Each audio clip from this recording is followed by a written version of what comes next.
श्रीमद् भागवत महापुराण दशम स्कंद 21वां अध्याय। श्री शुकदेव जी ने कहा, हे राजा परीक्षित, एक दिन श्री कृष्णचंद्र जी अपनी गायों और गोपों को साथ लेकर वृंदावन के लुकलुक खेलन वन में पधारे। वहां शरद ऋतु के आगमन से निर्मल जल भरा रहता था और कमलों की सुगंध के लिए मंद मंद पवन बह रही थी। वहां श्वेत और पीले कमलों के वन में मतवाले भौरों गूंज रहे थे और हंस, चकवा आदि पक्षी सरोवरों और झरनों के तट पर सुंदर शब्द कर रहे थे। उस वन में समीप ही बहुत ऊंचे कामवंत गिरी नामक पर्वत पर चढ़कर श्री कृष्णचंद्र जी ने वंशी बजाई। उस वंशी में गाए हुए राग की मोहिनी आवाज को सुनकर वह गोपियां जो वृंदावन में वृंदा देवी के पर्वत पर बसे अपने घरों में थीं, व्याकुल हो उठी। उस समय वे श्री श्याम सुंदर जी की वंशी को सुनकर कहने लगी, हे आली, यह वृंदावनी देवी का पर्वत भी इनका सच्चा सेवक है, जो अपनी वृंदावली हरी घास, शीतल कंदराओं, जल के झरनों और कंदमूल फलों से गोपों सहित श्री कन्हैया जी का स्वागत कर रहा है। यह श्री यमुना जी भी धन्य है, जो श्री शुकदेव जी के चरणारविंदों को छूकर परम पवित्र हो रही हैं, और श्री केशव भगवान भी नित्य प्रति जल विहार करके उन्हें आनंदित करते हैं। वह वृक्ष भी धन्य है, जिनके नीचे श्री गोपाल जी विश्राम करते हैं, और इस घास एवं ब्रजरज को भी धन्य ही जानना चाहिए, जिसके ऊपर चलते समय श्री गोपाल जी अपने चरणारविंदों को रखते हैं। हे सखी, हमारे भी बहुत अहोभाग्य हैं, क्योंकि हम नित्य प्रति श्री गोपाल जी के श्री चरणों का अवलोकन करती हैं। हे राजा परीक्षित, इस तरह गोपियां आठों पहर श्री गोपाल जी के चरणारविंदों का स्मरण अपने हृदय में करती हुई उन्हीं का गुणगान किया करती थी और उन्हीं को अपना आराध्य देव मानती थी। 22वां अध्याय। इतनी कथा सुनकर राजा परीक्षित कहने लगे, शुकदेव जी, भगवान श्री कृष्ण ने ब्रज गोपियों की अभिलाषा कैसे पूरी की? अब उस कथा को मुझसे कृपा करके कहिए। ऐसे वचन सुनकर श्री शुकदेव जी बोले, हे राजन, अघन मास के चलते ही जब अधिक सर्दी पड़ने लगी, तब समस्त गोपियां आपस में कहने लगी, हमने अपने वयोवृद्धों द्वारा यह सुना है कि गोप मास अघन में प्रातःकाल यमुना स्नान करने से बहुत से जन्मों के पाप नष्ट होकर मनोइच्छित फल प्राप्त होता है। इसलिए यदि हम सब मिलकर नियमानुसार यमुना स्नान करें तो ऐसा करने से श्री कृष्ण जी हमारे पति होंगे। इस प्रकार राधा आदि गोपियों ने निश्चय करके अघन सुदी प्रतिपदा से यमुना स्नान करना प्रारंभ कर दिया। नित्य प्रति प्रातःकाल सूर्योदय से पहले राधा आदि ब्रजांगनाएं यमुना के घाट पर स्नान करने के लिए जाती थी और स्नान करने के उपरांत धूप, दीप, नैवेद्य आदि से कात्यायनी देवी के मंदिर में बैठकर श्रीहरि की प्रतिमा का पूजन करके हाथ जोड़कर यह वरदान मांगती थी, हे भवानी, आप हमें कृपा करके यह आशीर्वाद दीजिए कि श्री श्याम सुंदर जी हमें पति रूप में मिले। इस प्रकार पूजा एवं प्रार्थना करने के बाद वे दिन भर व्रत रखती और सायंकाल खीर मालपुआ का भोजन करके भूमि पर ही सोती थी। इस प्रकार व्रत करके वे मन वचन कर्म से यही चाहती थी कि हमारी अभिलाषा शीघ्र ही पूर्ण हो जाए। इस प्रकार जब वह गोप मास का व्रत एवं स्नान पूर्ण हो गया, तब सर्वंत अंतर्यामी प्रभु श्री श्याम सुंदर जी उन पर बहुत प्रसन्न हुए। तत्पश्चात एक दिन सब गोपियां श्री यमुना जी में स्नान कर रही थी। उस समय भगवान श्री नंदनंदन अपने सब सखाओं को साथ ले उस वन में आए और वहां उन्होंने यह देखा कि सब ब्रज गोपियां अपने अपने वस्त्राभूषणों को यमुना के तट पर रखकर नग्न हो श्री यमुना जी के अंदर जाकर स्नान कर रही हैं। तत्पश्चात वे सब अपनी आंखें मूंदकर सूर्य को अर्घ्य दे रही थी। उस समय श्री कृष्णचंद्र जी ने यह सोचा कि यमुना में नग्न होकर स्नान करना अनुचित है, इसलिए इन ब्रज बालाओं को आगे के लिए शिक्षा दे दूं। यह सोचकर श्री कृष्णचंद्र जी ने उन सब ब्रज बालाओं के वस्त्र आभूषणों को उठाकर एक गठरी में बांध लिया और उस गठरी को लेकर एक कदम्ब के वृक्ष पर चढ़कर जा बैठे। तत्पश्चात उस गठरी को खोलकर वस्त्रों को वृक्षों के ऊपर लटका दिया। जब गोपियां स्नान करके जल से बाहर आने लगी और अपने वस्त्रों को तट पर ना पाया, तब वे घबराकर चारों तरफ आंखें फैलाकर देखती हुई कहने लगी, यहाँ तो कोई परिंदा भी नहीं आया, फिर हमारे वस्त्राभूषण कैसे चले गए? अतः हमें ऐसा प्रतीत होता है कि यह सब कौतुक उन चित्त चोर श्री श्याम सुंदर ने ही किया है, क्योंकि वे ही ऐसा कपट भरा कौतुक किया करते हैं। इस प्रकार परस्पर बातें करके ब्रजांगनाएं पुकार कर कहने लगी, हे प्राणवल्लभ, यदि आप कहीं छिपे हों तो शीघ्र ही प्रकट होकर हमारी लाज रखिए। हे परीक्षित, ब्रज बलों की यह प्रार्थना सुनकर कदम्ब पर बैठे हुए श्री कृष्णचंद्र जी ने मंद स्वर से अपनी मुरली बजा दी। उस समय एक गोपी ने चारों तरफ अपनी नजर डालने के बाद यह देखा कि मनमोहन गोपीनाथ सिर पर मुकुट रखे, लुकुटिया बगल में दबाए, चंदन की खौर लगाए, वनमाला गले में पहने, पीताम्बर काछे हुए, कदम्ब के वृक्ष पर विराजमान हैं और उनके पास उस वृक्ष पर ही सब वस्त्राभूषण लटके हुए हैं। यह दृश्य देखते ही वह गोपी जल से पुकार कर कहने लगी, हे सखियों, उधर कदम्ब के वृक्ष पर देखो, हमारे प्राणवल्लभ आज हमारे वस्त्रों को हरण करके वहां जा बैठे हैं। यह बात सुनते ही समस्त ब्रज गोपियों ने उनकी ओर देखा। तब वह श्री श्याम सुंदर जी को वहां बैठे देखकर लज्जा के कारण गले तक पानी में जाकर वहीं से हाथ जोड़कर विनय करते हुए इस प्रकार कहने लगी, हमारे अंबर देह मुरारी, हम जल मांझ उगारी, चोरी हार तुम्हें दे देहीं, वस्त्र हम ही देहूं डारी। हे श्याम सुंदर, आप हमारे अंगों को ढकने योग्य वस्त्र तो दे दीजिए। हे त्रिलोकीनाथ, हम आपके बिना मोल की सेविका हैं, इसलिए आपको हमारे साथ ऐसा व्यवहार नहीं करना चाहिए। हे नाथ, हम सब गोपियां लज्जा के कारण मरी जा रही हैं, अतः आप शीघ्र ही हमें वस्त्र दे दीजिए।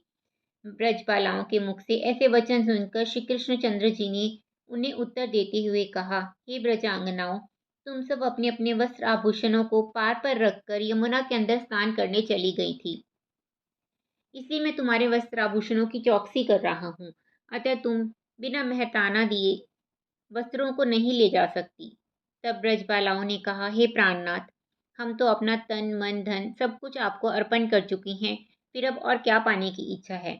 इस बात पर श्री कृष्ण जी बोले, अच्छा तो तुम एक एक करके अपने हाथ जोड़कर जल से बाहर निकलकर मेरे पास आओ तो तुम्हें वस्त्र दूंगा। श्री नंदनंदन की यह बात सुनकर गोपियों में शिरोमणि श्री राधा जी बोली, हे प्राणवल्लभ, हम गोपियां इस नग्नावस्था में आपके सम्मुख कैसे आ सकती हैं। आपको यह पाठ किसने पढ़ाया है जो आप हमसे इस प्रकार हंसी कर रहे हो। हे प्राणाधार, आप अपने इस प्रण को त्याग कर हमें वस्त्र दे दीजिए, क्योंकि स्त्री को नग्नावस्था में देखने से पुरुष को पाप लगता है, अतः आप ऐसी बातें करना छोड़ दें। इस प्रकार विनती करने पर भी जब श्री कृष्णचंद्र जी ने वस्त्र नहीं दिए, तब गोपियां कुछ निराश होकर यह कहने लगी, हे कन्हैया, तुम्हारे बाबा नंद कोई राजा तो नहीं है जो उनकी तोती बोल रही हो। तुम तो हमारे वस्त्रों का हरण करके हमारे गुप्तांगों को देखना चाह रहे हो। हमें तुम्हारी यह बात पसंद नहीं है।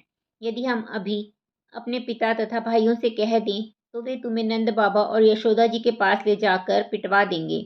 ब्रजांगनाओं के ऐसे कटु वचनों को सुनकर कृष्ण जी बोले, हे गोपियों, अब तो पिता एवं भाइयों को लिवा लाओगी तभी मैं तुम्हें वस्त्र दूंगा। नंदनंदन के यह वचन सुनकर ब्रजबालाओं ने कहा, हे प्राणनाथ, हमारी लाज रखने वाले तुम्हारे अलावा और कौन है जिसे हम बुलाकर लाएंगे। हम सब ने यह स्नान और व्रत आपके चरणारविंदों की सेविका बनने के निमित्त ही तो प्रारंभ किया है, इसलिए अब तुम हम सेविकाओं पर कृपा करके हमारे वस्त्र हमें दे दो। श्री कृष्णचंद्र जी, आपने हम सब पर न जाने ऐसी कौन सी मोहिनी डाल दी है कि हमें आपके दर्शनों के अतिरिक्त और कुछ भी नहीं सुहाता है। आप हमें अपनी दासी जानकर हमारे अज्ञान को क्षमा कर दो। यह वचन सुनकर दीनबंधु श्री श्याम जी बोले, हे ब्रजबालाओं, अगर तुम सच्चे मन से मुझे प्राप्त करने के हेतु स्नान व्रत और पूजन करती हो तो तुम अपने पराय भेद को यमुना जल में डुबोकर और मुझे अपना ही जानकर मेरे पास निसंकोच आकर अपने वस्त्रों को ले जाओ। तुम्हारे व्रत का यही फल देने को देवी ने मुझे आज्ञा दी है। यह सुनकर गोपियों ने आपस में विचार किया कि जो हमने देवी से मांगा था वही उसने हमें दिया है, इसलिए जब हम इन्हें अपना पति बनाना चाहती हैं तो फिर इनसे लज्जा करने की क्या ज़रूरत है। इस प्रकार निश्चय करके सब गोपियां यमुना से बाहर निकल आईं और श्री मनमोहन के सम्मुख पहुंच अपना मस्तक नीचे किए हुए खड़ी हो गईं। यह देखकर श्री कृष्ण ने कहा, हे गोपियों, अभी तक तुम्हारे हृदय में कपट था। जो जीव कपटी होता है मैं मुझे कभी नहीं पा सकता। यह सुनकर गोपियां कहने लगी, हे चित्तचोर, तुम हम भोली भाली गोपियों से चतुराई क्यों करते हो। हम तुम्हारी बात मानकर आई हैं। इस समय हम तुम्हारे अधीन हैं, अतः तुम जो कहोगे वही करेंगी। उस समय श्री कन्हैया लाल जी उनकी निश्चल प्रीति को देखकर अत्यंत प्रसन्न हुए और वृक्ष से नीचे उतरकर सबके वस्त्रों को उन्हें दे दिया। हे परीक्षित, वस्त्राभूषण पहनने के पश्चात सब गोपियां श्री कृष्ण जी के प्रेम में ऐसी मगन हो गई कि उनका मन घर लौटने को नहीं चाहता था। उस समय श्री कन्हैया जी ने उन्हें संबोधन करते हुए इस प्रकार कहा, हे गोपियों, जल में वरुण देवता का निवास रहता है, अतः नंगे होकर स्नान करने से सभी धर्म पुण्य नष्ट हो जाते हैं। अतः अब ऐसा कभी ना करना। तुम्हें यमुना स्नान तथा व्रत का संपूर्ण फल प्राप्त हो गया। जब मैं आश्विन शुक्ला पूर्णमासी को रास करूंगा तब तुम्हारे साथ नित्य गान रूपी क्रीड़ा करके तुम्हारा मनोरथ पूर्ण करूंगा। श्री कृष्णचंद्र जी के मुख से ऐसे वचन सुनकर सभी ब्रजबालाएं बहुत प्रसन्न होती हुई अपने अपने घरों को लौट गई और आश्विन शुक्ला पूर्णमासी की शरद रात्रि की प्रतीक्षा करने लगी। 23वां अध्याय। श्री शुकदेव जी बोले, हे परीक्षित, एक दिन श्याम बलराम वन में गौ चराते हुए ग्वाल बालों के साथ खेल रहे थे। उसी समय कुछ ग्वालों ने श्री कन्हैया जी से कहा, हे भैया श्याम, हम आज घर से कलेवा लेकर नहीं आए हैं तथा कोई गोपी हमारे लिए छाछ भी नहीं लाई। दोपहर चढ़ गई है और हमें भूख बड़े जोर से सता रही है, सो आप हमारे लिए कुछ भोजन का प्रबंध करो। यह सुनकर अंतर्यामी श्री नारायण जी ने अपने मन में यह विचार किया कि मथुरावासी ब्राह्मणों की स्त्रियों को मेरे दर्शनों की बहुत लालसा है, तो उनकी इच्छा पूरी करनी चाहिए। यह सोचकर श्री कृष्णचंद्र जी ने ग्वाल बालों से इस प्रकार कहा, हे भाइयों, भांडरी वन में जहाँ धुआं उठ रहा है वहाँ मथुरिया ब्राह्मण राजा कंस के भय से छिपकर यज्ञ तथा हवन कर रहे हैं। सो तुम चार सखा वहां जाकर दंडवत करके उनसे मेरा नाम लेना तथा यह कहना कि हमें भूख लग रही है, सो आप कुछ दे दें। यह सुनकर कई ग्वाले वहां ब्राह्मणों के पास जाकर दंडवत करने के उपरांत इस प्रकार कहने लगे, हे महाराज, हमें श्री कृष्णचंद्र जी ने भोजन लेने के लिए भेजा है, सो आप कृपा करके हमें कुछ खाने के लिए दे दीजिए। हे परीक्षित, यज्ञ की तैयारी में लगे होने के कारण उन ब्राह्मणों ने सखाओं की बात को नहीं सुना। उनमें से दुर्वासा ऋषि के संप्रदाय के एक ब्राह्मण ने कहा, अरे ग्वालो, हमने यह भोजन यज्ञ देवता के लिए तैयार किया है, अतः जब तक यज्ञ देवता को प्रसाद नहीं लगा दिया जाता तब तक तुम्हें खाने के लिए इसमें कुछ नहीं दे सकते। यज्ञ का अन्न यज्ञ के देवता को अर्पण करने से पहले किसी और को देना अपराध है, सो तुम पूजा के बाद आना। ग्वाल बाल निराश हो श्री श्याम सुंदर के पास लौटकर आए तथा इस तरह कहने लगे, हे ब्रजेंद्र, हम लोग अपना मान छोड़कर भीख मांगने के लिए गए, फिर भी हमें नहीं मिला। यह सुनकर कन्हैया जी ने हंसते हुए बलराम जी से बोले, हे भैया, वे ब्राह्मण बड़े तपस्वी और वेदवादी हैं। उन्होंने मेरी परीक्षा ली है कि मैं यज्ञ की रक्षा करता हूँ या फिर उसको भंग करना चाहता हूँ। यद्यपि यज्ञ का देवता मैं हूँ, फिर भी उनके विश्वास के अनुसार वेद और यज्ञ की रक्षा करनी चाहिए। हे भाई, तुम लोग अब उनकी स्त्रियों के पास उनके घरों के अंदर जाओ। मुझे उन्हीं के व्रतों का फल आज देना है। तुम उनसे कहना कि श्याम बलराम गौ चराने के लिए वन में आए हुए हैं, इस समय उन्हें भूख लगी है, तो तुमसे भोजन मंगवाया है। वे तुमको बड़े सम्मान सहित भोजन देंगी। यह सुनकर ग्वालों ने ऋषि पत्नियों के पास जाकर कहा, हे माताओं, श्री कन्हैया जी बलराम वन में भूखे बैठे हैं, उन्होंने तुमसे भोजन मंगाया है। ग्वालों के ऐसे वचन सुनकर सब ऋषि पत्नी प्रसन्न होकर बोली, हमारे धन्य भागे हैं जो आज श्री मुरली मनोहर लाल जी हमसे भोजन मंगा रहे हैं। हम अभी उनके लिए भोजन लेकर चलती हैं। हे राजन, उन सब स्त्रियों के मन में यह इच्छा लगी हुई थी कि किसी प्रकार यदि कन्हैया जी हम पर कृपा करे तो हमें कन्हैया जी के दर्शन प्राप्त हों। अतः उसी समय वे मेवा, मिठाई, लड्डू, पेड़ा, खीर, दूध, दही, माखन आदि सोने चांदी के थालों और कलशों में भरकर कन्हैया जी को भोजन कराने के लिए चल पड़ी। अस्तु अब वे घर से बाहर निकल आई तो उन्होंने ग्वाल बालों से पूछा, हे ग्वाल बालों, श्री श्याम सुंदर कहाँ बैठे हैं? ग्वालों ने उत्तर दिया, आगे कुछ दूर पर वे बैठे हैं। यह सुनकर वे प्रेम मग्न होकर आगे चली। वे सब चौबाइनी भोजन लिए पर ब्रह्म प्रभु के पास जा पहुंची। कन्हैया जी कदम्ब के वृक्ष की छाया में एक सखा के कंधे पर हाथ रखे दूसरे हाथ में कमल का फूल लिए खड़े थे। ब्राह्मणियों ने उनके पास पहुंचकर भोजन के थाल उनके सामने रख दिए तथा उनकी मोहिनी मूरत को देख अत्यंत प्रसन्न हो आपस में कहने लगी, हे सखी, यही वे कन्हैया जी हैं जिनकी प्रशंसा सुनकर हम लोग सदा ध्यान करती थी। आज हमारे बड़े भाग्य उदय हुए जो हमने इनका दर्शन पाया है। हे परीक्षित, श्री मुरली मनोहर की दया से उन सब स्त्रियों को दिव्य दृष्टि प्राप्त हो गई। उस समय वे हाथ जोड़कर इस प्रकार प्रार्थना करने लगी, हे परब्रह्म प्रभु, आपकी कृपा के बिना आपका दर्शन किसी को प्राप्त नहीं होता है। जाने हमारे किस जन्म के पुण्य उदय हुए जो हमने आज आपका दर्शन किया है। हे प्रभु, हमारे पति वैदिक ब्राह्मण हैं, उन्होंने आपकी विजय के लिए राजा कंस की चोरी से वन में यज्ञ किया है। उन्हें भय था कि यज्ञ का अन्न बिना देव अर्चन किए देने से यज्ञ भंग हो जाएगा और फिर कंस पर आपकी विजय कठिन हो जाएगी। हे वसुदेव नंदन, उन्होंने इस यज्ञ में यह भी संकल्प लिया है कि जब श्री राम श्याम कंस को मारकर हमारे यज्ञ में पधारेंगे तब हम उनकी वेद अर्चना करेंगे। उन्हें भय था कि यदि यज्ञ में पधारने से पूर्व ही हम श्री कृष्ण बलराम को हवि अर्पण करा देंगे तो फिर वे मथुरा नहीं आवेंगे और यज्ञ वहीं समाप्त हो जाएगा। हे प्रभु, आप तो सर्वांत अंतर्यामी हैं।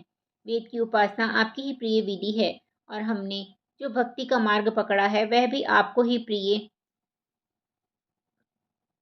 प्राप्ति का मार्ग है। अतः अब आप कृपा करके हमारे मथुरावासी माथुर ब्राह्मणों के अन्न को स्वीकार करें। यज्ञ ऋषि पत्नियों के इन प्रेम तथा भक्ति में भरे हुए वचनों को सुनकर श्री कृष्णचंद्र जी ने उनका कुशल क्षेम पूछने के उपरांत कहा, हे माताओं, मैं नंद गोप का पुत्र हूँ। तुम मुझे दंडवत मत करो, क्योंकि इससे मुझे दोष लगेगा। जो लोग ब्राह्मणों अथवा उनकी स्त्रियों से प्रणाम या अपनी सेवा कराते हैं, उन्हें नरक में जाना पड़ता है। 24वां अध्याय। श्री शुकदेव जी बोले, हे परीक्षित, अब गोवर्धन पर्वत को अपनी उंगली पर उठाने की कथा सुनो। ब्रजमंडल में प्रतिवर्ष कार्तिक कृष्ण चतुर्दशी को सब ब्रजवासी 56 प्रकार के पकवान व्यंजन बनाकर देवताओं के राजा इंद्र की पूजा किया करते थे। अतः जब वह दिन आया, तब ब्रजवासियों ने इंद्र की पूजा के लिए अपने अपने घरों में भांति भांति के मेवा मिष्ठान बनाने शुरू किए। यशोदा जी की दासियां भी सब पदार्थों को पवित्रता से बना बनाकर संभाल कर रखती जा रही थी। बच्चों से कह दिया गया कि कोई भी किसी पदार्थ को ना छुए। हे परीक्षित, जब श्री कृष्णचंद्र जी ने सब तैयारियां देखी, तो अपने मन में वह विचार किया कि यह पकवान हमारे ही किसी देवता के काम आने चाहिए। यह निश्चय करके उन्होंने यशोदा जी से पूछा, हे मैया, आज सब ब्रजवासियों के घरों में भांति भांति की मिठाइयाँ बन रही हैं, तो इसका क्या कारण है? यह सुनकर यशोदा ने उत्तर दिया, हे पुत्र, इस समय मुझे बात करने का अवकाश नहीं है, अतः तू अपने पिता के पास जाकर पूछ ले। यह सुनकर श्री कृष्णचंद्र जी नंदराय जी के पास पहुंचे और उनसे इस प्रकार कहने लगे, हे बाबा, आज यह किस देवता की पूजा की तैयारी हो रही है, आप मुझे बताएं। बड़ों को उचित है कि वे छोटों को अपने कुल की रीति बता दिया करें। नंद जी ने उत्तर दिया, हे पुत्र, क्या तुमने अब तक इस पूजा का हाल नहीं सुना है? हम सब ब्रज के लोग प्रतिवर्ष देवराज इंद्र की पूजा किया करते हैं। यह सब सामग्री मेघों के राजा इंद्र की पूजा के लिए बन रही है। उनकी पूजा करने से वर्षा अच्छी होती है। हमारे यहाँ बहुत दिनों से यह पूजा चली आ रही है। यह सुनकर श्री कृष्ण जी कहने लगे, हे बाबा, इंद्र की पूजा से आपने अब तक क्या पाया है? मैंने सुना है इंद्र तो कभी यहाँ आता नहीं, सारे पकवान उसके चाकर समेट ले जाते हैं। संसार में धर्म 3 प्रकार के कहे गए हैं। पहला वेद शास्त्रों में वर्णित, दूसरा लोक व्यवहार का तथा तीसरा अपनी इच्छा का। इनमें शास्त्र के प्रमाण से जो धर्म किया जाता है, उसका फल तो ठीक है, शेष सब निष्फल हो जाते हैं। इंद्र किसी को भी अपना स्वर्ग का सिंहासन नहीं देता। वह किसी को पुत्र, बंधु, आयु या बल भी नहीं देता। वह स्वयं ही युद्ध में दैत्यों से हारता जाता है। उस समय दूसरे देवता उसकी सहायता को आते हैं। अतः ऐसे निर्बल की पूजा करने से आपको क्या मिलेगा? वर्षा होने की बात भी कुछ सही नहीं है। सूर्य देवता 8 महीने तक पृथ्वी का जल सोखते हैं। वही जल 4 महीने बरसता है। उसी के द्वारा अन्न, घास आदि की उत्पत्ति होती है। अतः हे पिता, हम वैश्य वर्ण के हैं तथा हमारे यहाँ बहुत सी गायें हैं। गाय ही देवता है, अतः हमारा नाम ग्वाला पड़ा है। हमारी कर्म खेती, व्यापार तथा गौ ब्राह्मणों की सेवा करने का है। अपने वर्ण का धर्म कभी नहीं छोड़ना चाहिए। जो लोग अपने धर्म को छोड़कर दूसरे का धर्म ग्रहण करते हैं, उन्हें ऐसा समझना चाहिए जैसे कुलवती स्त्री को अपने पति को छोड़कर पराये पुरुष के पास रहे। इसलिए हे बाबा, यदि आप मुझ बालक का कहना माने तो गोवर्धन पर्वत की पूजा करें।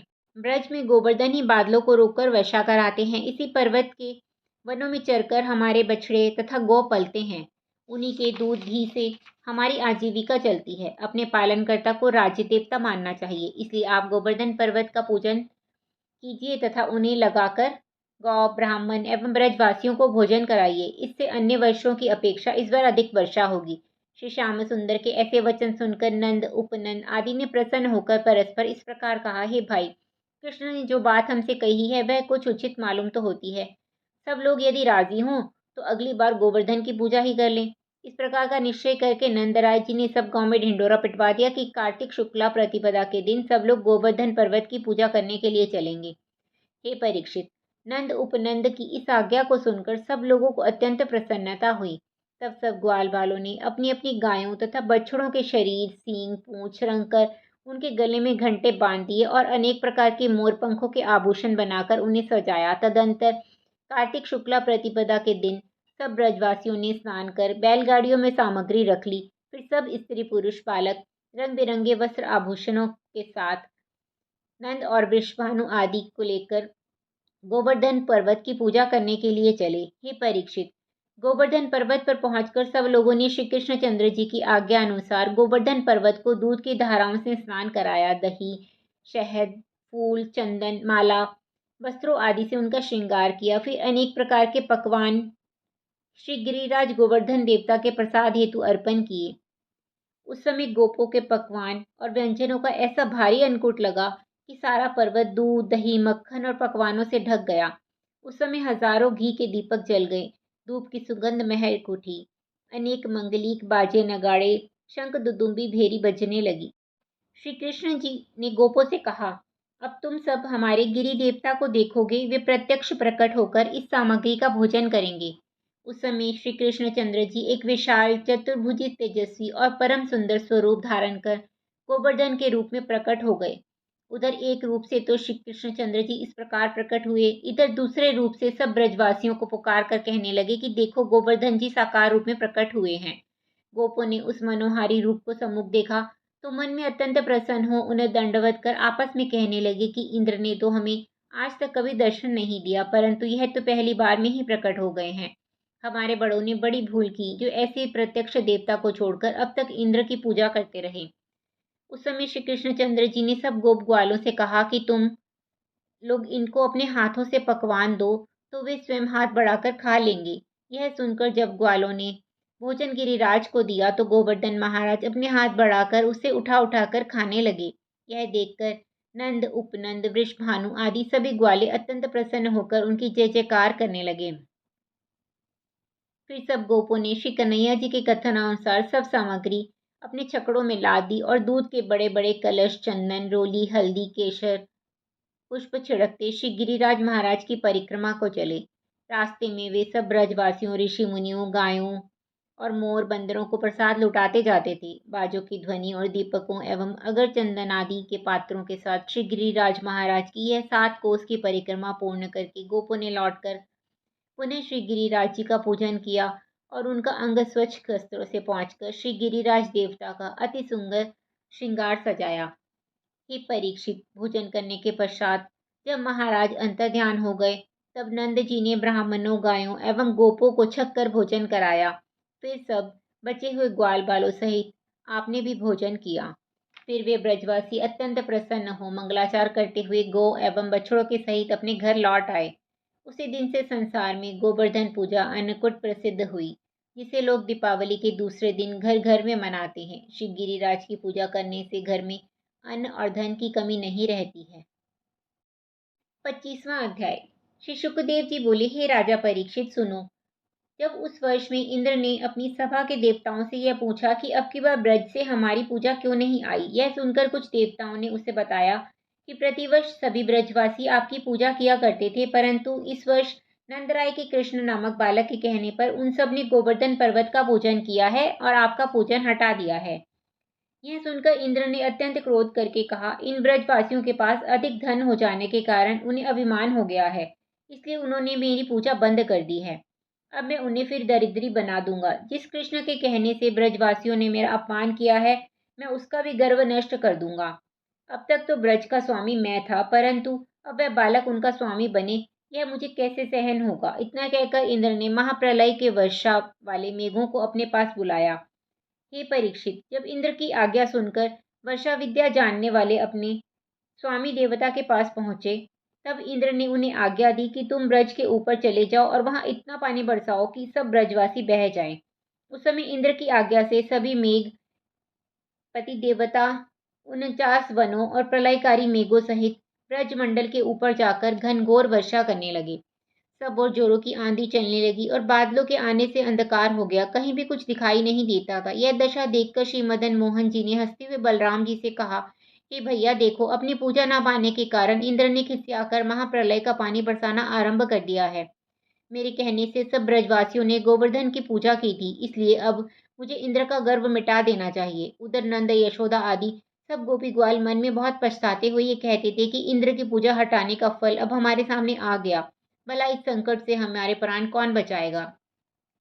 ये परीक्षित, प्रलय के समान घोर वर्षा होने के कारण जब सारा वृंदावन पानी में डूब गया, तब सब ब्रजवासी अत्यंत दुखी हुए और वे श्री कृष्णचंद्र जी के पास आ इस प्रकार कहने लगे, हे श्याम सुंदर, तुमने इंद्र की पूजा छुड़वाकर गोवर्धन पर्वत को पुजवाया, सो इंद्र क्रोध करके महाप्रलय के समान जल बरसा रहा है। अब तुम हमारे प्राणों की रक्षा करो, अन्यथा देखते ही देखते सब लोग गौ बछड़ों सहित पानी में डूबकर मर जाएंगे। इस प्रकार जब सब लोग अत्यंत व्याकुल हुए, तब श्री नंद नंदन ने उन्हें धीरज बंधाते हुए कहा, हे भाइयों, तुम सब अपनी अपनी वस्तुएं, गौ बछड़े आदि को साथ लेकर गोवर्धन महाराज के समीप चलो। वे इंद्र का अभिमान तोड़कर जरूर तुम्हारी रक्षा करेंगे। यह सुनकर सब लोग गोवर्धन पर्वत के समीप जा पहुंचे। तब श्री कृष्ण जी ने गोवर्धन पर्वत को अपने बाएं हाथ की चिकनी उंगली पर उठा लिया। फिर सब ब्रजवासियों को गौ बछड़ों सहित उनके नीचे बुलाकर सुदर्शन चक्र को आज्ञा दी कि तुम इस पर्वत के चारों ओर घूमते रहो तथा जितना पानी बरसे उसको जलाते जाओ। श्री कृष्णचंद्र जी की आज्ञा पाकर सुदर्शन चक्र ने ऐसा ही करना आरंभ कर दिया। उस समय सब ब्रजवासी श्री कृष्णचंद्र जी की प्रभुता को देखकर परस्पर इस प्रकार कहने लगे कि श्री कृष्णचंद्र जी कोई बड़े देवता का अवतार प्रतीत होते हैं, अन्यथा किस मनुष्य में इतनी शक्ति है जो इतने बड़े पर्वत को अपनी इकन्नी उंगली पर उठा ले। हे परीक्षित, उस समय श्री कृष्णचंद्र जी एक हाथ पर पर्वत उठाए हुए तथा अपने दूसरे हाथ से बांसुरी बजा रहे थे, परंतु यशोदा मैया अपने मोह तथा पुत्र प्रेम के कारण नंदराय जी से इस प्रकार कहती थी कि हमने बालक की बात पर विश्वास कर इंद्र की पूजा छोड़ी और पर्वत को पूजा, उसी का फल यह दिखाई दे रहा है।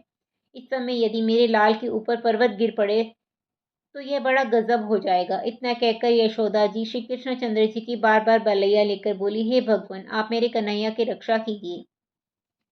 इस तरह की बातें करते हुए यशोदा जी अपने कुल देवता और श्री नारायण जी को बार बार दंडवत करके यह मनाती थी कि इस पर्वत को उठाने में मेरे कन्हैया को कोई कष्ट न पहुंचे। जब श्री कृष्णचंद्र जी ने अपने माता पिता को व्याकुल देखा तो उन्हें धैर्य बंधाने के लिए अपने ग्वालों से बोले, हे ग्वालों, तुम सब भी पर्वत में अपनी अपनी लाठी लेकर मेरी सहायता करो। श्री कृष्णचंद्र जी के ऐसे वचन सुनकर सब ग्वाल बालों ने पर्वत के नीचे अपनी अपनी लाठियां लगा दी। इस कौतुक को देखकर पास खड़े हुए श्री बलराम जी खूब जोर जोर से हंसने लगे। इतनी कथा कहकर श्री शुकदेव जी ने कहा, हे परीक्षित, इधर तो श्री कृष्णचंद्र जी गोवर्धन पर्वत को उठाए ब्रजवासियों की रक्षा कर रहे थे और उधर मेघ मूसलाधार पानी बरसाए चला जा रहा था। उस समय सुदर्शन चक्र पर्वत के चारों ओर घूम घूम कर सब जल को सोख रहा था, इसलिए पृथ्वी के ऊपर एक बूंद भी पानी नहीं गिर पाता था। जब इंद्र ने यह बात सुनी तो वह मेघों की सहायता करने के लिए स्वयं भी आ पहुंचा। इस तरह 7 दिन और 7 रात लगातार पानी बरसता रहा, परंतु किसी भी ब्रजवासी को कोई दुख ना हुआ। सब लोग गोवर्धन पर्वत के नीचे अपने घर की तरह आनंद से बैठे रहे। हे परीक्षित, 7 दिन तक सभी ब्रजवासी ब्राह्मणों से भगवान की कथाएं सुनते रहे। तब श्री कृष्ण जी के मुखारविंद के दर्शन रूपी अमृत को पीते रहे। जब मेघों का सब पानी समाप्त हो गया, उस समय इंद्र अत्यंत लज्जित हो अपने स्थान को लौट गया। जब उसने देवताओं को यह हाल सुनाया तो उन्होंने उत्तर दिया, हे इंद्र, जब पृथ्वी पर पापियों का बोझ बढ़ जाता है उस समय श्रीहरि अवतार लेकर उसका दुख दूर करते हैं। इस समय श्री नारायण जी ने श्री कृष्णचंद्र जी के रूप में अवतार लिया है। देवताओं के मुख से ऐसे वचन सुनकर इंद्र अपने मन में बहुत पछताने लगा। उसे निश्चय हो गया कि श्रीहरि के अतिरिक्त अन्य किसी मनुष्य में इतनी शक्ति नहीं हो सकती जो 7 दिन तक गोवर्धन पर्वत को अपनी कन्नी उंगली पर उठाकर उसकी प्रलयकारी वर्षा को बेकार कर दे। हे परीक्षित, मेघों के हट जाने पर जब वर्षा बंद हो गई और धूप निकल आई तब सब ब्रजवासियों ने श्री श्याम सुंदर जी से कहा, हे श्री कृष्णचंद्र जी, अब आप पर्वत को नीचे रख दीजिए। यह सुनकर श्री कृष्णचंद्र जी ने पर्वत को उतारकर नीचे रख दिया।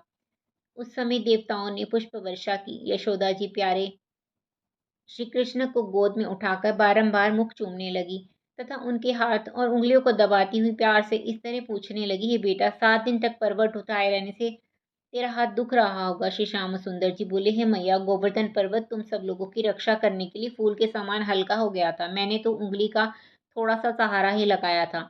श्री दामा आदि ग्वालों ने उन्हें अपने कंठ से लगाते हुए कहा, हे मोहन भैया, तुमने अपने कोमल हाथ पर गोवर्धन पर्वत को कैसे संभाला, हमें तो यह बड़ा अचरज मालूम होता है।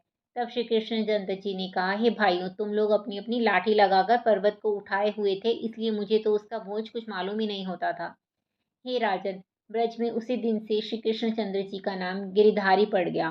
तत्पश्चात श्री कृष्णचंद्र जी ने सब लोगों को सुनाकर कहा, हे भाइयों, गोवर्धन महाराज ने ब्रज को डूबने से बचाया, अतः अब सब लोग प्रसन्नता पूर्वक इनका पूजन करो। यह सुनकर सब लोगों ने अत्यंत आनंदित होकर गोवर्धननाथ का पूजन किया।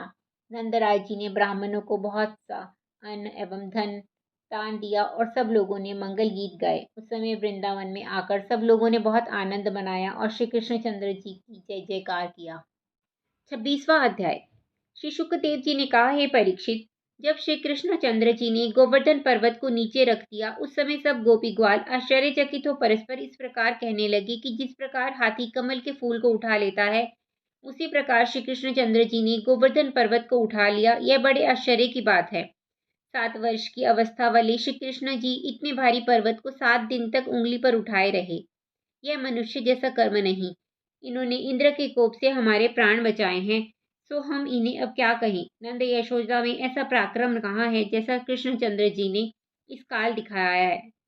हमें यह बालक नंद जी का प्रतीत नहीं होता। यह सोचकर उपनंद आदि सभी ग्वाल बाल एकत्रित होकर नंद जी के पास पहुंचे। तत्पश्चात जो इनमें बड़े बूढ़े थे, उन्होंने सर्वप्रथम नंद यशोदा तथा कृष्णचंद्र जी की अत्यंत प्रशंसा की। फिर इस प्रकार कहा, हे नंदराय जी, हमारे आपके भाग्यों से श्री कृष्णचंद्र जी सदैव सुखी बने रहें। ये विपत्ति के समय हम सब लोगों की रक्षा करते हैं। परंतु हे नंद जी, हम लोगों को ये तुम्हारे पुत्र मालूम नहीं होते, क्योंकि जब ये बहुत छोटे थे तभी इन्होंने पूतना नामक राक्षसी को मार डाला था। इन्होंने 1 वर्ष की आयु में तृणावर्त राक्षस को मारा, और जब यशोदा जी ने इन्हें ऊखल से बांधा, उस समय इन्होंने यमलार्जुन नामक वृक्षों को उखाड़ दिया। वत्सासुर, बकासुर तथा अगासुर नामक राक्षसों को मारकर काली नाग को यमुना जी से निकाला। फिर प्रलंब तथा धेनुक राक्षसों को मारकर ब्रजवासियों की रक्षा की। इन्होंने गोवर्धन को कमल पत्र के समान अपनी उंगली पर उठाकर रख लिया और इंद्र का अभिमान नष्ट किया। ये सब बातें देखकर हमें ये विश्वास नहीं होता कि श्री कृष्णचंद्र जी तुम्हारे बालक हैं। अतः तुम हमें यह सत्य सत्य बतलाओ कि तुम इन्हें कहाँ से लाए हो। यदि तुम ठीक ठाक नहीं बतलाओगे तो हम तुम्हें जाति से बाहर कर देंगे। हे परीक्षित, अपने जाति भाइयों के ऐसे वचन सुनकर नंद तथा यशोदा ने उत्तर दिया, हे भाइयों, श्री कृष्ण मेरा ही पुत्र है। जो हाल गर्ग जी ने बताया था उसमें से एक बात हमने तुमसे छिपाई थी। श्री कृष्णचंद्र जी का नाम रखते समय गर्ग जी ने यह कहा था कि तुम इन्हें अपने देह से उत्पन्न मत समझना। ये परब्रह्म परमात्मा का अवतार तुम्हारे घर में प्रकट हुए हैं। ये प्रतिदिन तुम्हें अपनी लीलाएं दिखलाएंगे। अतः अब हमें अपनी आंखों से जो दिखती हैं, उन्हें देखकर हमें यह विश्वास होता है कि श्री कृष्णचंद्र वास्तव में श्री हरि के अवतार ही हैं। हे भाइयों, गर्ग जी ने यह भी कहा था कि एक बार इन्होंने वसुदेव नाम के किसी पिता के यहाँ जन्म लिया था, सो इनका नाम वासुदेव भी होगा। वे गोपी ग्वालों का दुख दूर करेंगे तथा जो व्यक्ति इनके चरणों में ध्यान लगाएगा वह मुक्ति को प्राप्त होगा। हे परीक्षित, जब ब्रजवासियों ने नंद यशोदा के मुख से ऐसे वचन सुने तो उनका संदेह दूर हो गया। तब से सब लोग श्री कृष्णचंद्र जी को भगवान का अवतार मानकर उनकी भक्ति तथा पूजा करते हुए नंद यशोदा के भाग्य की प्रशंसा करने लगे। इससे पूर्व ग्वाल बालों ने बालक श्री कृष्णचंद्र जी के संबंध में जो बातें कही थी उन पर कोई विश्वास नहीं करता था, परंतु अब सब लोग उन सब बातों को सत्य मानने लगे। हे परीक्षित, जो मनुष्य श्री कृष्णचंद्र जी के लीला चरित्रों को भक्ति पूर्वक सुनते हैं, उन्हें निस्संदेह मुक्ति प्राप्त होती है। 27वां अध्याय। श्री शुकदेव जी ने कहा, हे राजन, श्री कृष्णचंद्र जी से शत्रुता करके इंद्र ने मन में सोचा कि मुझसे बड़ी भूल हुई जो मैंने परब्रह्म परमात्मा को मनुष्य जानकर उनसे वैर बढ़ाया। अब मुझे उनकी शरण में जाकर अपना अपराध क्षमा कराना चाहिए। यह सोचकर इंद्र ऋषि मुनियों तथा देवताओं को साथ ले अपना अपराध क्षमा कराने के लिए वृंदावन में आया। वहां वन में गौ चराते समय अंतर्यामी श्री श्याम सुंदर जी ने जब यह जाना कि इंद्र अपना अपराध क्षमा कराने के लिए देवताओं सहित हमारे पास आ रहा है, उस समय वे गिरिराज पर्वत के समीप वन में आ गए। जब इंद्र ने दूर से ही श्री श्याम सुंदर को बैठे हुए देखा तो वह देवताओं तथा ऋषि मुनियों को साथ ले हाथ जोड़े श्री कृष्ण जी के पास पहुंचे और उनके चरणों पर गिर गए। फिर बड़ी दीनता से प्रार्थना करते हुए इस प्रकार कहने लगे, हे दीनबंधु प्रभु, आप मेरी सहस्त्रों दंडवत स्वीकार कीजिए। हे स्वामी, मैंने अपनी मूर्खतावश आपकी परीक्षा लेनी चाही थी, सो मैंने अपनी करनी का फल प्राप्त किया। जिस प्रकार अज्ञानी बालक शीशे में अपने प्रतिबिंब को देखकर उसे पकड़ना चाहता है, वही हाल आपके पद को जानने वाले का होता है। जब ब्रह्मा शिव आदि देवता भी आपके भेद को ना जान पाए तो मैं कैसे जान पाता। हे प्रभु, मैंने अहंकार में भरकर ब्रजवासियों के प्राण लेने के निमित्त महाप्रलय के पानी को बरसाया था, परंतु आपने मेरा ये गर्व नष्ट कर दिया। मैं अपने इस अपराध पर बहुत लज्जित हूँ। हे नाथ, मैं अब अपना अपराध क्षमा कराने के लिए आपकी शरण में आया हूँ, तो आप मुझ अज्ञानी का अपराध क्षमा कर दें। आप सबके स्वामी तथा गुरु हैं। आप संपूर्ण सृष्टि के पिता हैं। आप ही सबकी उत्पत्ति तथा पालन करते हैं। ब्रह्मा तथा शिव आदि देवता आपके ही द्वारा प्रदान की गई शक्ति से शक्तिवान हैं। आप पृथ्वी का भार उतारने के लिए तथा अपने भक्तों को सुख पहुंचाने के लिए अपनी इच्छा अनुसार अवतार धारण कर दुष्टों का संहार करते हैं। जब जब पृथ्वी पर पापियों और अधर्मियों का बोझ बढ़ा है, तब तब आपने ही अवतार ग्रहण किया है। आपकी कृपा से ही मैं देवलोक का स्वामी हुआ हूँ। हे दीन दयालु, मेरा अपराध अवश्य ही दंड देने योग्य है, परंतु आप ऐसे कृपालु हैं कि जो व्यक्ति आपकी शरण में आता है, आप उसे क्षमा कर देते हैं। मुझे तो इस अपराध ने भी जब तब का फल दिया है, जो मैं आपके चरणार विंदों का दर्शन प्राप्त कर सका हूँ। हे नाथ, आप मेरे ऊपर दयालु हों। 28वां अध्याय। श्री शुकदेव जी कहने लगे, हे परीक्षित, कार्तिक शुक्ला एकादशी को नंदराय जी ने संध्या वंदन करके एकादशी का व्रत रखा। दिन भर वो पूजन आदि में व्यतीत करा उन्होंने। दूसरे दिन द्वादशी केवल एक घड़ी थी, इसलिए द्वादशी में पारण करना आवश्यक जानकर वे एक पहर रात शेष रहने पर ही उठ बैठे और गौओं को लेकर यमुना स्नान करने को चल दिए। जिस समय वे यमुना जी के नंद घाट पर स्नान करने के लिए यमुना में घुसे, उस समय जल मार्गों की रक्षा करने वालों ने वरुण देवता के पास जाकर यह सूचना दी, हे स्वामी, इस समय एक मनुष्य यमुना जल में धंसा है। उस समय वरुण देवता ने उन्हें पकड़े जाने की आज्ञा दे दी। उस आज्ञा को पाकर वरुण देवता के पहरेदार नंद जी को नागपाश में बांधकर अपने स्वामी के पास वरुण लोक में ले गए।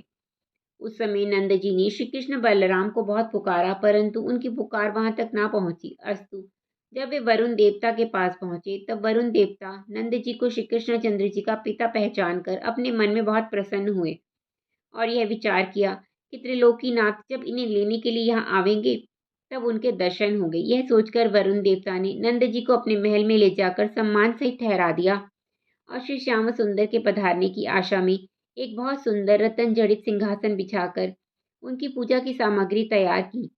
उस समय वरुण देवता की स्त्रियों ने नंद जी की प्रशंसा करते हुए इस प्रकार कहा, हे नंदराय जी, आप बड़े भाग्यशाली हैं जो भगवान श्री वैकुंठनाथ जी आपके घर पुत्र रूप में पधारे हैं। इस प्रकार वहां तो देव स्त्रियां नंद जी का आदर सत्कार कर रही थी और जब नंद जी स्नान करके जल से बाहर नहीं निकले तो ग्वाल बाल चिंता करने लगे। जब ग्वालों ने उन्हें जल में भी नहीं देखा, तब वे यमुना तट पर रखे हुए नंद जी के वस्त्रों को उठाकर श्री कृष्णचंद्र जी के पास ले आए। उस समय यशोदा जी अत्यंत विलाप करती हुई कहने लगी कि ऐसा न हो कि रात को घड़ियाल आदि उन्हें निगल गया हो। तब सब गोप ग्वाल नंद जी को ढूंढने के लिए इधर उधर घूमने लगे। हे परीक्षित, गोप ग्वालों के ढूंढने पर भी नंद जी का पता न चला। तब यशोदा तथा रोहिणी आदि स्त्रियां अत्यंत विलाप करके रोने लगी। यह देखकर श्री कृष्णचंद्र जी ने यशोदा जी को धीरज बंधाते हुए कहा, हे मैया, नंद बापा को मैं ढूंढ कर ले आता हूँ, तू चिंता ना कर। यह सुनकर यशोदा जी आदि को कुछ धैर्य हुआ। तब श्री कृष्णचंद्र जी ने पूछताछ करके यह जाना कि अभी कुछ समय पूर्व ही वरुण के पहरेदार नाव में इधर उधर घूम रहे थे। यह जानकर श्री हरि वरुण लोक में जा पहुंचे। उस समय उनका मुख कमल हजारों सूर्यों के समान प्रकाशित हो रहा था। जब वरुण देवता ने श्री श्याम सुंदर जी को आते देखा, तब वे आगे बढ़कर मार्ग में पीताम्बर बिछाते हुए कन्हैया जी को सम्मान पूर्वक अपने घर ले आए। फिर उनका विधिवत पूजन कर प्रार्थना करते हुए इस प्रकार कहने लगे, हे प्रभु, आज मेरा जन्म सफल हुआ, जो आपने यहाँ पधार कर मेरा घर पवित्र किया और मुझे अपना दर्शन देकर कृतार्थ किया। हे दीनानाथ, इसी लाभ को प्राप्त करने के लिए मैंने नंद जी को अपने घर में रोक रखा था, अन्यथा पल भर में ही उन्हें उनके स्थान पर पहुंचा देता। हे स्वामी, मेरे सेवकों से यह अपराध अनजाने में ही हो गया है। यद्यपि उन्होंने दंड पाने योग्य अपराध किया है, परंतु मैंने इसलिए उनका गुण माना है कि उस अपराध के कारण मुझे आपके दर्शन तथा आपके पिताजी की सेवा करने का सौभाग्य मिला है। अब आप मेरा चरण स्पर्श स्वीकार करें। हे त्रिलोकीनाथ, मुझसे जो अपराध हुआ है उसे आप क्षमा करें, क्योंकि आप क्षमा के सागर हैं। वरुण द्वारा इस प्रकार स्तुति किए जाने के उपरांत वरुण की स्त्रियों ने श्री श्याम सुंदर को दंडवत करते हुए हाथ जोड़कर इस प्रकार कहा, हे प्रभु, नंद यशोदा तथा ब्रजवासियों के बड़े भाग्य हैं, जिनके घर आप पर ब्रह्म प्रभु लीलाएं किया करते हैं। ब्रज तथा ब्रजवासियों की महिमा किसी भी प्रकार नहीं कही जा सकती। हे परीक्षित, इस प्रकार विनय करने के उपरांत वरुण देवता नंदराय को श्री श्याम सुंदर के पास ले आए। उस समय श्री कृष्णचंद्र जी को वहां उपस्थित देखकर नंदराय जी को जो प्रसन्नता हुई उसका वर्णन नहीं हो सकता। जब नंदराय जी ने देखा कि वरुण आदि देवता भी श्री कृष्णचंद्र जी के चरणों में मस्तक कर प्रणाम करते हैं, तो वे मन में कहने लगी कि मेरे बड़े अहोभाग्य हैं जो मैं ऐसे पुत्र का पिता बना हूँ। वरुण देवता ने श्रीहरि एवं नंद जी को रत्न मणि आदि की बहुत सी भेंट दी। तब श्री कृष्णचंद्र जी नंद जी को साथ लेकर यमुना तट पर लौट आए। उस समय यशोदा जी ने नंद जी से इस प्रकार कहा, आप मेरे मना करने पर भी रात के समय नहाने के लिए चले गए थे, सो आज श्री नारायण जी ने ही तुम्हारे प्राण बचाए हैं। यह सुनकर नंद जी ने यशोदा जी को उत्तर दिया, अरे बावली, मैं भगवान वैकुंठनाथ का पिता हूँ, मुझे कोई भय नहीं पहुंचा सकता। यह सुनकर यशोदा अत्यंत प्रसन्न हुई। नंद जी ने ब्राह्मणों तथा याचकों को दान देकर अपने जाति भाइयों को मिठाई बंटवाई। 29वां अध्याय। श्री शुकदेव जी कहने लगे, हे परीक्षित, चीरहरण के समय श्री कृष्णचंद्र जी ने गोपियों से यह कहा था कि हम शरद पूर्णिमा को तुम्हारे मन की इच्छा पूर्ण करेंगे। उस दिन से सब गोपियां आपस में ये कहती थी कि कब आश्विन का महीना आए और कब हम अपने प्राणवल्लभ के साथ रास लीला करके अपने मन की अभिलाषा पूरी करें। इस प्रकार की इच्छा करते हुए जब शरद ऋतु आई, तब श्री कृष्णचंद्र जी ने अपने हृदय में विचार किया कि अब मुझे गोपियों को दिए हुए वचन को पूरा करना चाहिए। ऐसा सोचकर वे शरद पूर्णिमा को 3 घड़ी रात्रि व्यतीत होने पर किरीट मुकुट और रत्न जड़ित आभूषण पहने, पीताम्बर काचे, मनमोहन स्वरूप धारण किए घर से निकलकर वृंदावन में जा पहुंचे। वहां प्रभु ने यह देखा कि चंद्रमा अपनी 16 कलाओं से प्रकाश फैलाए हुए है और यमुना का जल भी मोती के समान उज्जवल हो गया है। चारों ओर सुंदर सुगंधित फूल खिल रहे हैं और तीनों प्रकार की शीतल मंद एवं सुगंधित पवन बह रही है। हे परीक्षित, इस समय यह वृंदावन श्री कृष्णचंद्र जी को बहुत सुहावना लग रहा था। उसी समय श्री मुरली मनोहर ने चरण पहाड़ी पर चढ़कर अपनी मुरली में एक अत्यंत मनोहर राग गाया और उसी राग के साथ साथ राधा आदि ब्रज बालाओं के नाम ले लेकर उन्हें अपने पास आने को टेर लगाई। उस समय मुरली मनोहर ने अपनी मुरली में मोहित करने वाला ऐसा सुंदर राग गाया कि उसे सुनते ही राधा आदि समस्त ब्रज गोपियां मोहित हो श्री कृष्णचंद्र जी से मिलने के लिए वन की ओर दौड़ी चली आई। हे परीक्षित, उस समय जो गोपी दूध काढ़ रही थी उसके हाथों से दूध का पात्र छूट गया। जो भोजन कर रही थी उसने जल तक नहीं पिया। जो रसोई बना रही थी वे उसे ज्यों की त्यों चूल्हे पर रखी छोड़ गई।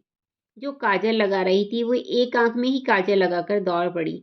उस आतुरता के कारण किसी एक ने दूसरी से यह भी नहीं पूछा कि तू किधर जा रही है। जल्दी के कारण गोपियों ने हाथों के आभूषण पैरों में पहन लिए थे, लहंगे की जगह ओढ़नी पहन ली और लहंगे को सिर पर ओढ़ लिया। हाथों में चोली ली हुई वे वन की ओर दौड़ने लगी। जब घर वालों ने उन्हें रोकना चाहा तो उन्होंने किसी का भी कहना ना माना। उस समय एक गोपी अपने पति के चरण दबा रही थी। जब वह उठकर चलने लगी तो उसके पति ने उसे नहीं जाने दिया। उस समय वह श्री कृष्णचंद्र जी के ध्यान में अपना देह छोड़कर सब गोपियों से पहले श्री कृष्णचंद्र जी के पास जा पहुंची। उसका ऐसा सच्चा प्रेम देखकर श्री कृष्णचंद्र जी ने उसे अपने रास विलास में सबसे प्रधान स्थान दिया। राजा परीक्षित ने पूछा, हे शुकदेव जी, उस ब्रज गोपी ने श्री कृष्णचंद्र जी को भगवान समझकर प्रेम नहीं किया था। उसने तो वासना की इच्छा करके प्राण त्यागे थे, फिर उसे मुक्ति पद कैसे प्राप्त हुआ? हे परीक्षित, संसार के उत्पन्न करता श्री वैकुंठनाथ हमेशा एक रस और विकार रहित रहते हैं। जैसे लोहा किसी भी तरह पारसमणि से स्पर्श हो जाए तो वह स्वर्ण बन जाता है और धोखे में अमृत पान करने से प्राणी अमर हो जाता है, वैसे ही भगवान के चरणार विंदों में किसी भाव से मन लगाने वाला प्राणी भी मुक्ति पद को प्राप्त कर लेता है। देखो, शिशुपाल ने भगवान श्री कृष्णचंद्र जी को 100 गालियां दी थी और पूतना बकासुर आदि उनके प्राण लेने के निमित्त आए थे। उनको भी दयालु प्रभु ने अपना नाम धाम देकर मुक्त कर दिया था। जगतपति भगवान की तरफ जो प्राणी किसी भी भाव से अपना ध्यान लगाए रहते हैं उन पर प्रभु सदैव प्रसन्न रहते हैं। यह जीव किसी भी प्रकार से उन्हें स्मरण करता है तो वे उसे अवश्य ही मुक्ति पद देते हैं। श्री शुकदेव जी ने कहा, हे परीक्षित, बंशी की टेर सुनकर सभी ब्रजबालाएं अत्यंत उमंग में भरकर श्री कृष्णचंद्र जी के पास आ पहुंची। उस समय श्री कृष्णचंद्र जी ऐसे सुशोभित हो रहे थे जैसे तारागणों के बीच में चंद्रमा हो। जब गोपियां उनकी रूप माधुरी को नेत्रों के मार्ग से पीने लगी, तब श्री श्याम सुंदर ने उनकी कुशल क्षेम पूछकर कहा, हे गोपियों, तुम्हारे आने से मुझे अत्यंत प्रसन्नता हुई है। अब तुम जो कहो मैं वही कार्य करूं।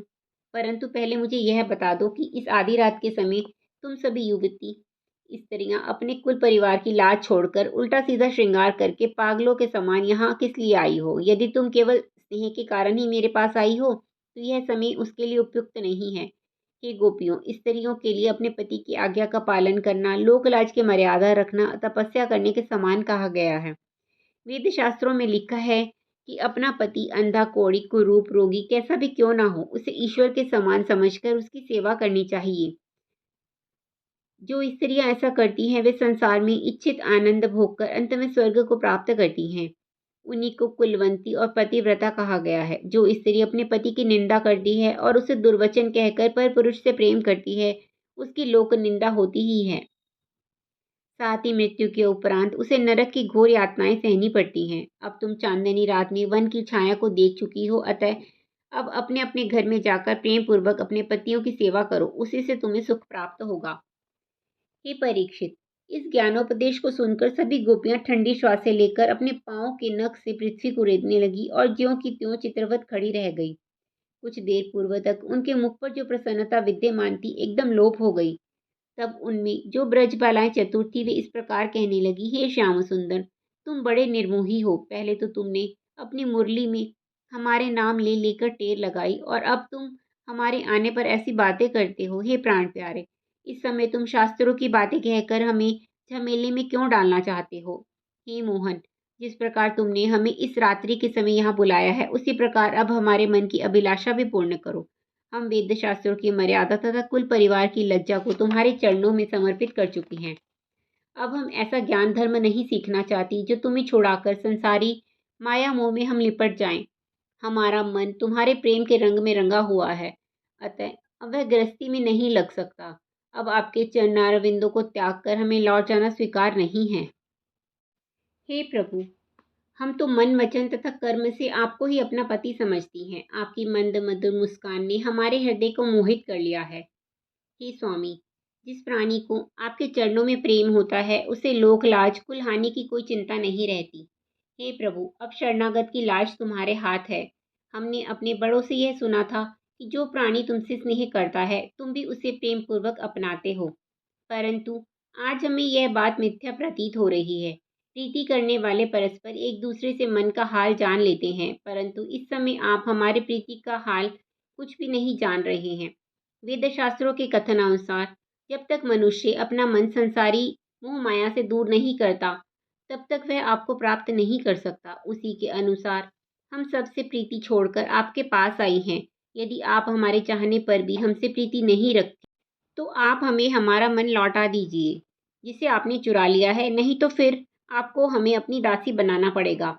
यदि आप हमें ठुकरा भी देंगे तो हमारे हृदय के भीतर जो आप बस रहे हैं वहां से निकल कर कहाँ जा सकोगे?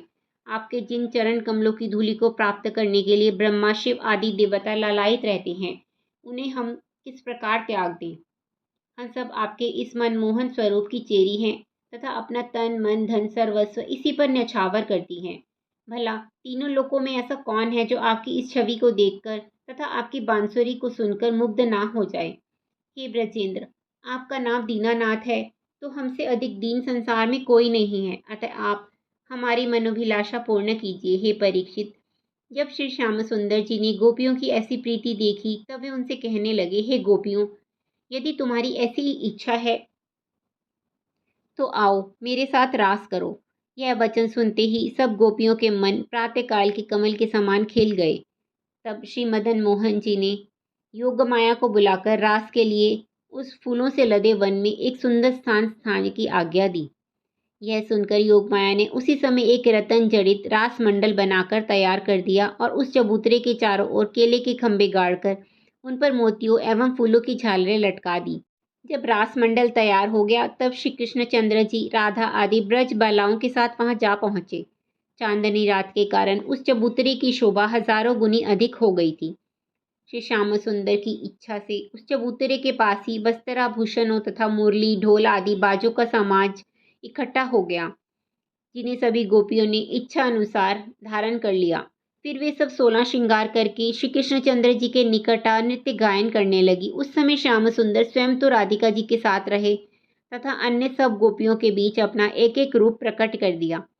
उस समय श्री नंदनंदन की शोभा ऐसी लग रही थी मानो स्वर्ण की माला के दानों में नीलमणि लगी हुई हो। जिस समय श्री मनमोहन ने ब्रज बालाओं के गले में हाथ डालकर मधुर स्वरों में वंशी में अनेक राग रागनियां भरी, उस समय उन सबके हृदय में धधकती हुई विरह की ज्वाला शांत हो गई।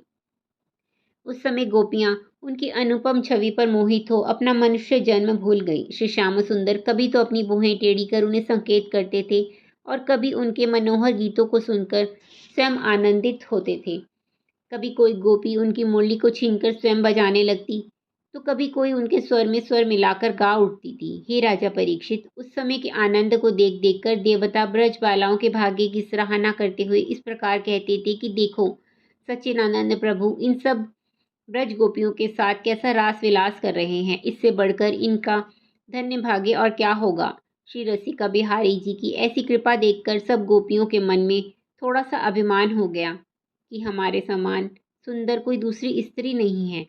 हमने साक्षात श्री त्रिलोकीनाथ जी को अपनी भुजाओं में भरकर नचाया है। अब ये हमारी आज्ञा के बिना कहीं भी नहीं जा सकते।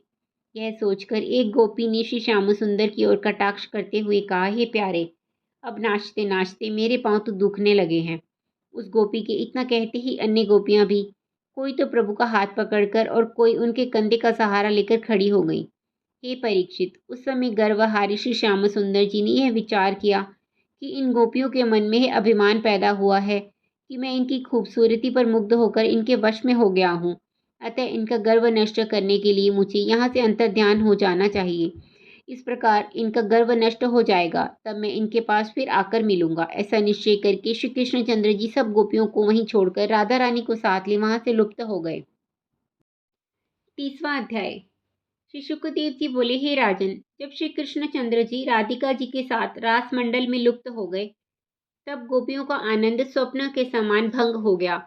उस समय सब गोपियां व्याकुल होकर आपस में इस तरह कहने लगी, हे आली, अभी अभी तो श्री नटवर नागर हमारे साथ रास कर रहे थे, परंतु देखते ही देखते कहाँ अदृश्य हो गए।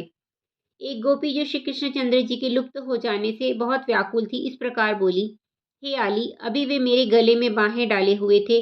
यदि तुमने उनको जाते देखा हो तो मुझे बता दो। तब दूसरी गोपी ने भी, जो मदन मोहन जी के विरह में उससे भी अधिक व्याकुल थी, यह उत्तर दिया, अरे सखी, यदि मैं उन्हें देख लेती तो जाने ही क्यों देती। ना जाने हमसे ऐसा कौन सा अपराध हो गया है जो वे हमें अकेली छोड़कर इस तरह चले गए। इस भांति सब ब्रज बालाएं अपना अपना दुख एक दूसरे से कहती थी। जब सब गोपियां बहुत अधीर हुई तो इस प्रकार कहने लगी, हे प्राण प्यारे, हम तुम्हारे ऊपर अपना तन मन न्यौछावर कर चुकी हैं, अतः हमें शीघ्रता पूर्वक दर्शन देकर कृतार्थ करें। हे राजन, इस प्रकार बहुत विलाप करने तथा ढूंढने पर भी उन्हें श्री कृष्ण जी नहीं मिले, तो वे सब आपस में इस प्रकार कहने लगी, अब हम उन्हें कहाँ से ढूंढ कर लाएं। उसी समय एक सखी कह उठी, हे आली, इस वन में जितने वृक्ष तथा पशु पक्षी हैं, वे सब ऋषि मुनि तथा देवता हैं। श्री रसिक बिहारी जी की लीलाओं को देखने के लिए ही इन्होंने ब्रज में जन्म लिया है। इन्होंने हमारे प्राण प्रिय को अवश्य ही देखा होगा। यह सुनकर सब गोपियां पागलों के समान वृक्षों तथा पशुओं से श्री मुरली मनोहर का पता इधर उधर पूछती हुई कहने लगी, हे मौलश्री, कदम्ब आदि वृक्षों, तुम यह बताओ कि क्या तुमने हमारे श्री कृष्णचंद्र जी को कहीं जाते देखा है। दूसरी सखी बोली, हे कचनार और चंपा के वृक्ष, तुमने कहीं श्री मुरली मनोहर का देखा हो तो हमें बता दो। तीसरी ने कहा, हे तुलसी, तुम श्री श्याम सुंदर की बहुत प्रिय हो, तुम्हें उनका पता अवश्य मालूम होगा। चौथी बोली, हे अनार, तेरे दांत खिलखिलाकर हंस रहे हैं, इससे मालूम होता है कि तूने मदन मोहन प्यारे को अवश्य ही देखा है।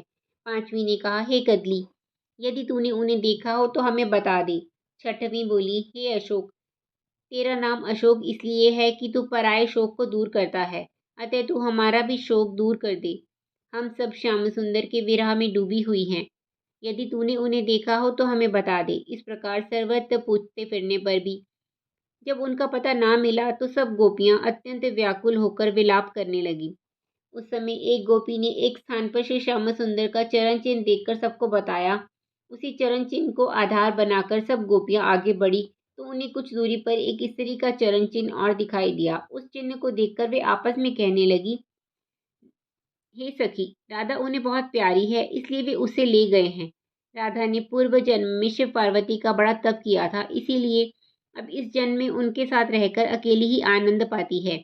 यह सुनकर एक दूसरी ने कहा, हे आली, श्री कन्हैया जी का ध्यान धरने वाला प्राणी मुक्ति प्राप्त करता है, परंतु राधा की समानता यह भी नहीं कर सकता, क्योंकि वह श्री कृष्णचंद्र जी के गले में बाहें डालकर अपना जीवन धन्य बनाती हैं।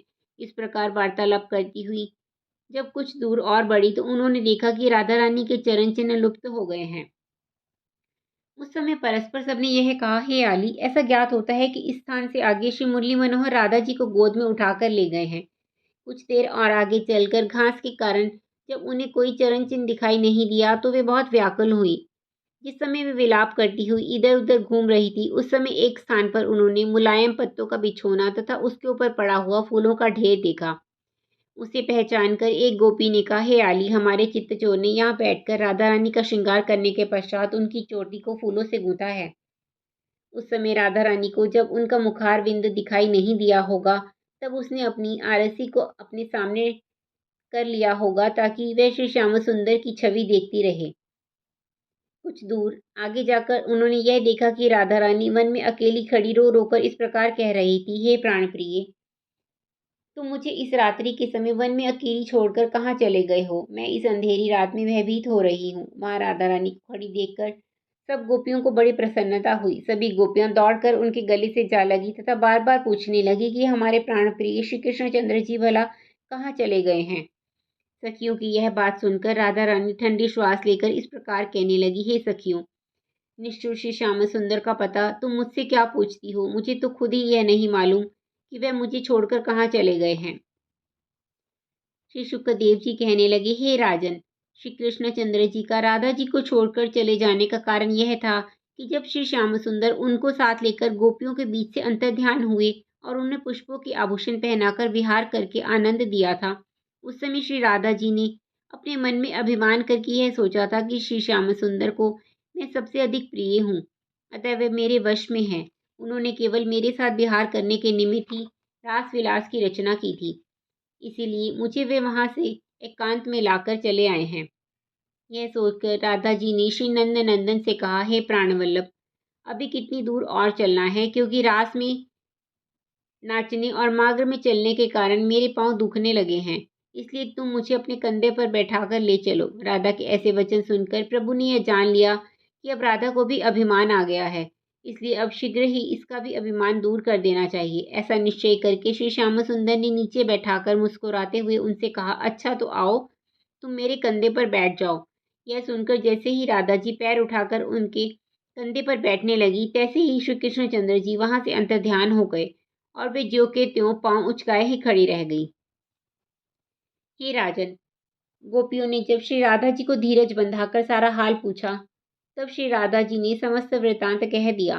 तत्पश्चात समस्त ब्रज गोपियां श्री श्याम सुंदर के वियोग से व्याकुल होकर विलाप करके ये कहने लगी, हे मनमोहन, आपके बिना देखे हमारे प्राण निकल जाएंगे, इसलिए आप कृपा करके शीघ्र ही हमें अपना चंद्रमुख दिखलाइए। उसी समय एक चतुर सखी यह बोल उठी, हे सखियों, इस तरह आंसू बहाने और भाग दौड़ करने से काम नहीं चलेगा। श्री कृष्णचंद्र जी जब स्वयं दया करेंगे तभी हम उनके दर्शन प्राप्त कर सकेंगे, इसलिए हम सबको चाहिए कि एक स्थान पर बैठकर उनका गुणगान करें। मैं विश्वास दिलाती हूँ कि ऐसा करने से प्रभु अवश्य ही हम विरह से मिलेंगे। ऐसा सोचकर समस्त गोपियां उस स्थान पर आई जहाँ श्री कृष्णचंद्र जी अंतर्ध्यान हुए थे। वे उस रास मंडल की ओर देखती हुई इस तरह कहने लगी, हे मनमोहन, जब से तुमने पृथ्वी पर अवतार लिया है तब से बराबर हमारी आप रक्षा करते रहे हो, फिर क्या कारण है जो आज तुमने इतनी कठोर धारणा कर ली है? यद्यपि तुम्हें हमारे प्राण ही लेने थे तो हमारे ऊपर गिरी गोवर्धन को ही क्यों ना रख दिया। इतनी बात कहकर गोपियों ने योग माया का जो अपनी इच्छा से बहुत से रूप रख सकती थी उसे अपने साथ लेकर आपस में श्री बाल गोविंद जी की बाल लीलाओं का अभिनय प्रारंभ कर दिया। गोपियों ने दान लीला, चीरहरण आदि अनेकों लीलाएं की। तत्पश्चात कुछ गोपियां तो यमलार्जुन, अगासुर, बकासुर, वत्सासुर, तृणावत आदि बनी और एक गोपी ने श्री कृष्ण बनकर उन सबको मारा। तदुपरांत उन्होंने काली दमन, गोवर्धन आदि के चरित्र किए। हे राजन, श्री मुरली मनोहर के बाल चरित्रों की लीलाओं में वे गोपियां ऐसी बेसुध हो गई कि उन्हें अपने देह के वस्त्रों की भी सुध नहीं रही।